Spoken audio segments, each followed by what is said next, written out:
ابھی عمران خان کے حوالے سے ایک تھریٹ الرٹ ہم نے سوشل میڈیا پہ دیکھا کہ عمران خان کی جان کو خطرہ، ان کی پارٹی سے بھی چیزیں سامنے آئی کہ افغانستان سے کوئی گروپ ہے، پتہ نہیں کوچے یا کوچی، وہ موو کیا اور عمران کو اٹیک کر سکتا ہے۔ وزیر داخلہ کی حیثیت سے کیا اطلاع ہے آپ کے پاس؟ جی ہمارے پاس کوئی ایسی اطلاع نہیں ہے،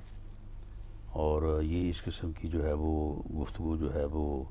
آپ اسے لوز ٹاک ہی کہہ لیں، یہ کرتے رہتے ہیں۔ ایک دن رات کو 2 بجے بابر اعوان صاحب نمودار ہوئے تھے ٹی وی پہ، انہوں نے کہا کہ بنی گالہ کے علاقہ میں کچھ لوگوں کو، مشکوک لوگوں کو جو ہے وہ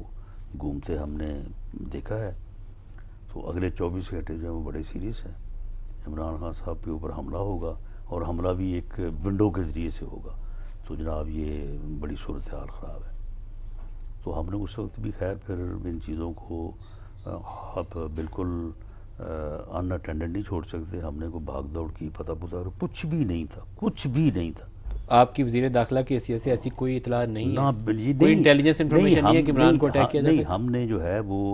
یہ بابر اعوان صاحب کی جو گفتگو تھی، اس کے بعد ہم نے ساری چیزوں کو چیک کیا، کچھ نہیں تھا۔ اب ایک اور اٹھے ہیں، کیا نام ہے ان کا، چوہان صاحب کا، انہوں نے آگے نئی بات ہی کر دی، وہ کہتے ہیں جی افغانستان تھے۔ وہ بھئی یا تو چلیں، ہمارے ساتھ آپ کی پولیٹیکل جو ہے وہ مخاصمت ہے، آپ یہ انفارمیشن جو ہے وہ آپ آئی جی اسلام آباد کو دے دیں، آئی جی پنجاب کو دے دیں، آپ چلیں کسی عسکری ایجنسی کے ہیڈ کو جو ہے وہ اس کو دے دیں،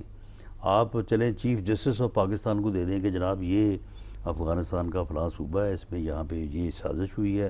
یہ ہمارے پاس اطلاع ہے۔ چلیں وہ اپنے طور پہ